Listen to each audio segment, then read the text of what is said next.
Shalom, meus irmãos, tudo bem com vocês? Tô aqui para terminar os comentários a respeito da Parashá da semana anterior, Vaishlach. A Parashá compete textos do livro de Gênesis, do capítulo 32, versículo 4, até o final do capítulo 36.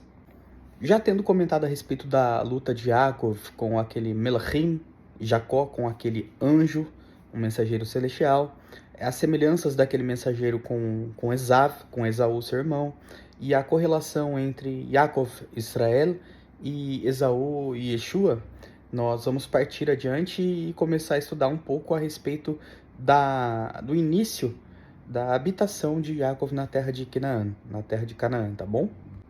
Nós temos aqui lições importantíssimas a respeito da criação dos filhos e da manutenção familiar para aqueles que acreditam no Eterno e para aqueles que têm a sua Torá no coração.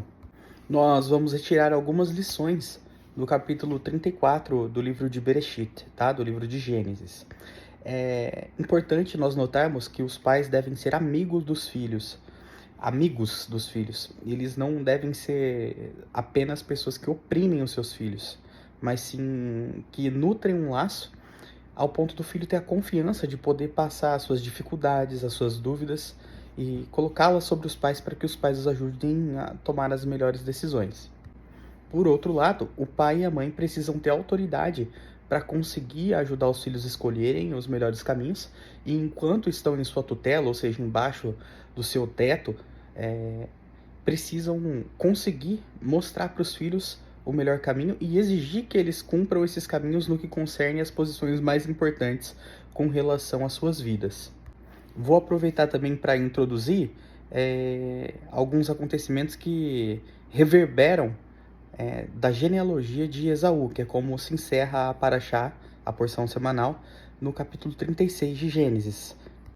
Iniciando aqui do capítulo 34, nós vemos um episódio muito infeliz acontecer, que é o estupro de Diná, é uma das filhas de Yaakov, tá? De Israel, Jacó.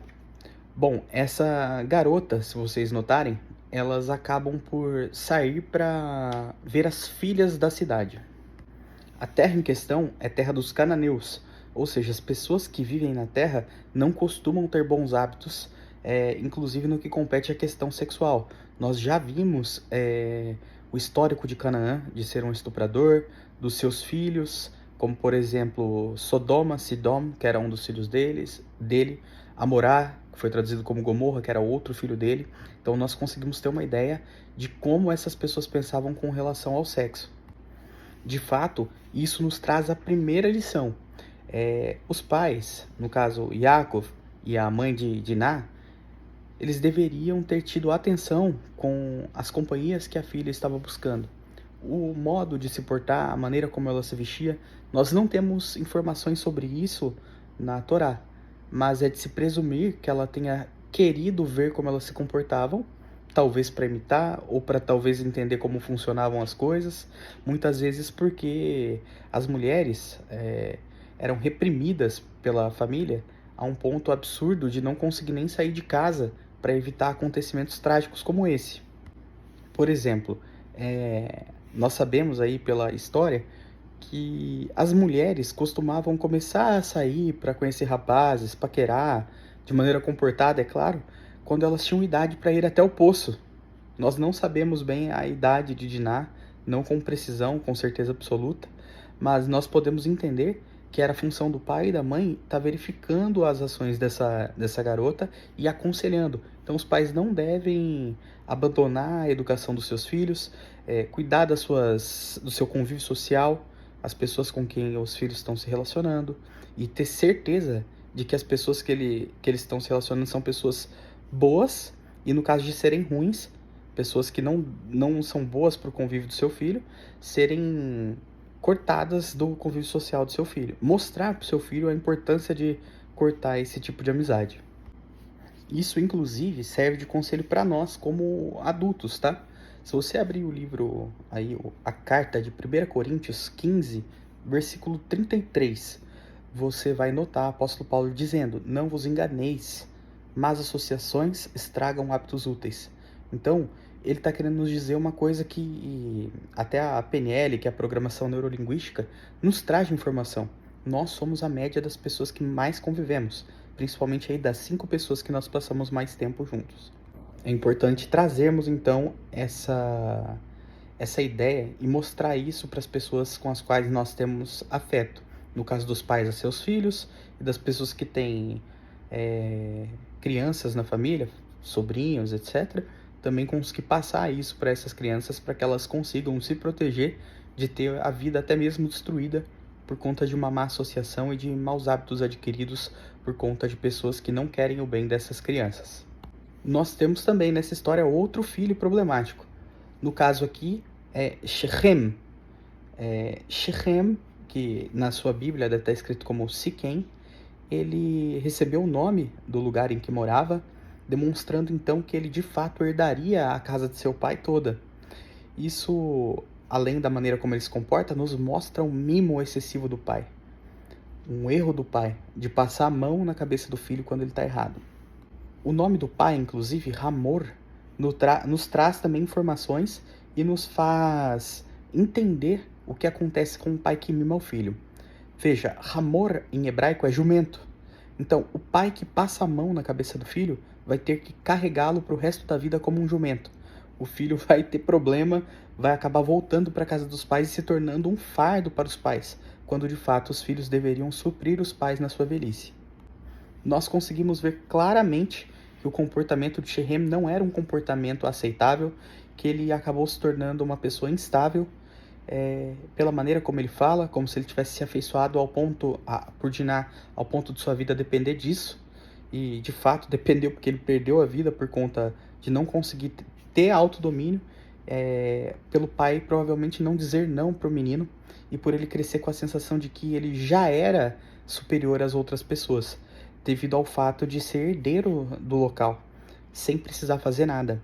Geralmente, nós trabalhamos duro para conseguir as melhores coisas para os nossos familiares, principalmente nos casos dos pais que têm filhos.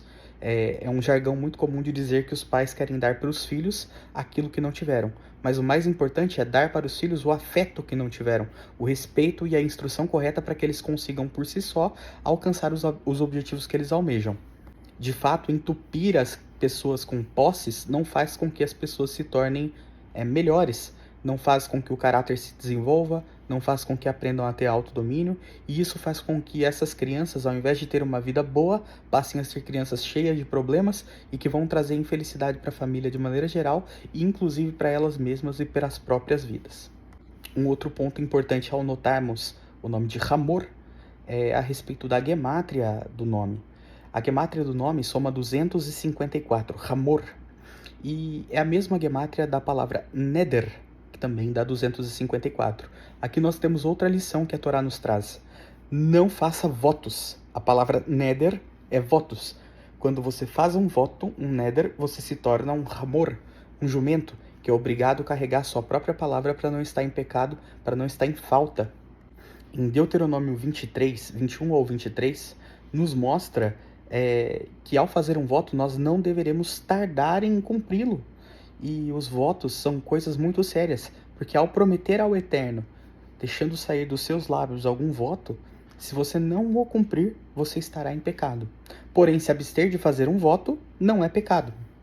Inclusive, Yeshua, de uma maneira muito positiva, exagera essa questão para nos mostrar que o próprio fato de fazermos um voto ou um juramento, isso já é pecado.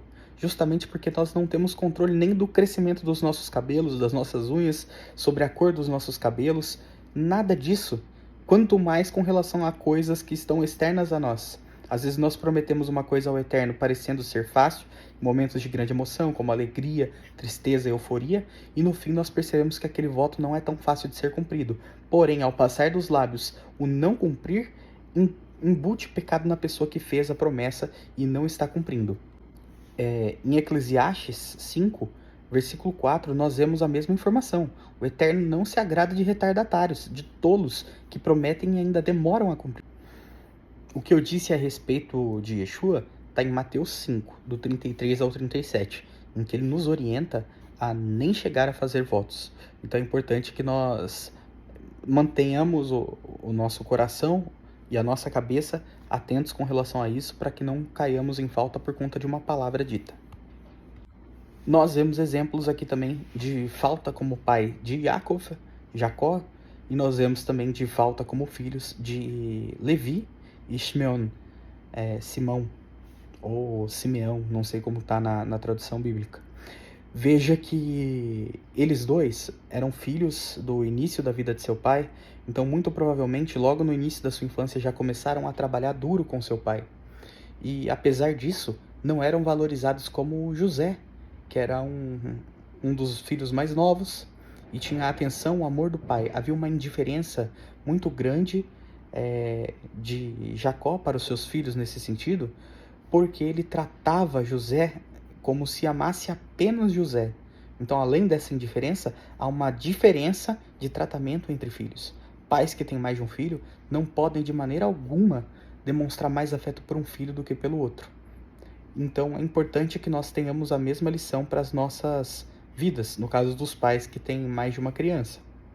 Esses comportamentos indesejáveis da parte dos pais podem acabar por causar filhos com falhas de caráter que no futuro podem ser quase impossíveis de serem resolvidas. Então, as crianças acabam herdando dos pais erros que eles nem mesmo haviam cometido ainda. Como assim? A programação da cabeça da criança faz com que o adulto, aquele adulto, acabe por agir de maneiras que não convém para um adulto que tem um pai que ama o Eterno, ama a Torá, e por consequência a criança deveria ser assim, dessa maneira também. Veja que eles usam a própria palavra do Eterno, a própria aliança da circuncisão, que é uma coisa santa, sagrada, para poder enganar os homens que eles queriam enganar e executar. Eles planejaram, arquitetaram e, de fato, assassinaram um monte de gente naquela cidade, inclusive os animais. Nós vamos ver que Yaakov passou a vida toda remoendo isso e no seu leito de morte ele vai acabar falando sobre isso para os seus filhos, que vão colher as consequências do ato que cometeram. Apesar do fato de os cananeus da região terem tentado caçá-los, o Eterno interveio para que não houvesse uma extinção da linhagem de Jacó e trouxe o seu temor pelos habitantes da região, que não conseguiram alcançar Jacó e executá-lo. Aproveitando que o assunto a respeito de filhos e pais, nós vemos uma falta também no capítulo 36. A maioria das pessoas vai pular, porque se trata de genealogia. Só que genealogia em hebraico é toldot, que também significa história. Se nós analisarmos com atenção as genealogias, nós temos informações que são importantíssimas para nós entendermos o funcionamento de toda a Bíblia, para nós entendermos algumas atitudes do Eterno que parecem ser extremamente drásticas e duras, e para nós entendermos o que acontece até os dias de hoje, no nosso tempo. A genealogia de Esaú traz um segredo. Esaú teve um filho chamado Elifaz, Elifaz teve um filho chamado Amaleque. Apesar de Esaú ter aparentemente se reconciliado com o seu irmão, no fundo talvez ele até tenha guardado o rancor, a mágoa, aquele ódio, mas ele deixou de expressá-lo, e eu presumo, por conta de alguns fatos, como por exemplo o encontro que eles tiveram em que Esaú abraça o irmão e parece que fica tudo bem, e também com o sepultamento de Isaac, que viria a acontecer muitos e muitos anos depois, apesar de aparecer aqui nessa porção. Isaac morre quando Esaú e Jacó têm a idade de 125 anos. Aqui eles são bem mais jovens, uns 50 anos antes, mais ou menos. É o que se presume, 50, 40 anos antes. Então, a informação está ali para nós, mas nos mostra o quê? Que no leito de morte, Yaakov, Jacó e Esaú ficaram bem, já que eles enterraram o próprio pai juntos. Um homem que ainda expressa um ódio absoluto de maneira verbal, ainda mais um homem sanguíneo como Esaú, ele nunca se encontraria com Jacó se ele ainda ficasse todo dia expressando aquele ódio. Porém, o problema já estava causado, já tinha sido feito. Durante a criação de seu filho Elifaz, com certeza ele incutiu no menino, não diretamente, às vezes não por querer, mas ao conversar com as suas esposas e ao falar do seu irmão, ele falava com ódio, com certeza absoluta, raiva, ódio. Lembrem-se que ele queria matar o irmão. E o filho, ao crescer ouvindo isso, ao ter ideias de que Jacó era um trapaceiro, uma pessoa que deveria estar morta, o menino manteve isso como nós sabemos que o menino manteve essas informações, que o pai dele passou? Porque teve um filho chamado Amaleque. E Amaleque foi um dos maiores inimigos de Israel, ao ponto do Eterno mandar dizimar toda a população de Amaleque, desde nenê até os mais idosos. Todo mundo deveria morrer. Inclusive, essa história tem tudo a ver com a história de Amaleque, justamente porque no encontro próximo ao Vale do Jaboque, onde Jacó se encontrou com Esaú, nós vemos os 11 filhos de Israel se ajoelhando perante Esaú, exceto um dos filhos, Beniamim, que ainda não havia nascido, vocês conhecem como Benjamim. Veja que o primeiro rei de Israel a surgir é um rei da linhagem de Benjamim. Esse rei era Shaul, nós conhecemos como rei Saul, o nome é o mesmo de Saulo. Ele foi o primeiro rei de Israel, e o Eterno coloca uma missão muito grande perante ele, para que ele matasse todos os filhos de Amaleque, destruísse, dizimasse completamente o povo amalequita, e ele não faz e perde o trono. O Eterno usa um descendente de Benjamim para que não houvesse falta com relação a Jacó a Esaú, já que Esaú tinha recebido